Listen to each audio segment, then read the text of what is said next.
Sila po yung mga bata na nasa sadlak sa mga sitwasyon, brought about by yung mga peace problems sa mga ibang kanayunan o sa mga Armed malamang Saan pa ba may mga armed conflict? Anong Um, areas tayo visible? Anong areas tong peace project Doon natin? sa peace project natin, meron po tayo sa Davao, sa Talaingod, and sa San Fernando, Bukidnon. Bukidnon. Yes.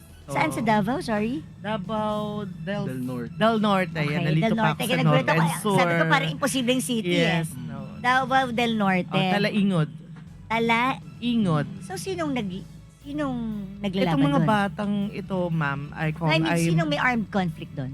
Ng BH is that yung cases po natin doon is usually po yung mga na-recruit po ng ating mga non-state armed groups. Okay. Opo. So doon marami. Yes po. Opo. So maraming sudden armed conflict na recruit sila. Opo. Ganun ba yun? Opo. Tapos Most- armado na sila? nung time po kasi na based po dun sa ating naging research. Ito po ay usually po na pumasok po no sa mga schools no na kung saan nagkaroon po ng tinatawag na po nating exploitation. So dito Saan schools sila nakuha? ang Public term- schools? Hindi po, ang term po na ginagamit is yung mga tinatawag po nating salugpungan. So Talugpog. What is a salugpungan?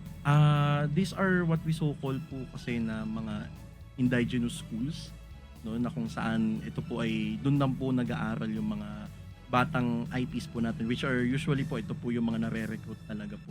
Mga For batang armed IPs ang nare-recruit ng ano. Okay. Opo. So yun po yung yun But po. do the parents know na nare-recruit yung anak nila or hindi? Actually po no, based po dun sa naging din po ng bureau regarding po on this is that may history na po talaga yung ating community when it comes to the what we so call as recruitment of children, most especially po during the past decades na kung saan naging very active po yung mga non-state armed groups doon po sa area ng Talaingod, Davao del Norte. Okay. So doon po nagkaroon talaga ng mga masabi po nating presensya no yung mga non-state groups at kung saan mas naging aktibo po sila sa pagre-recruit ng mga indigenous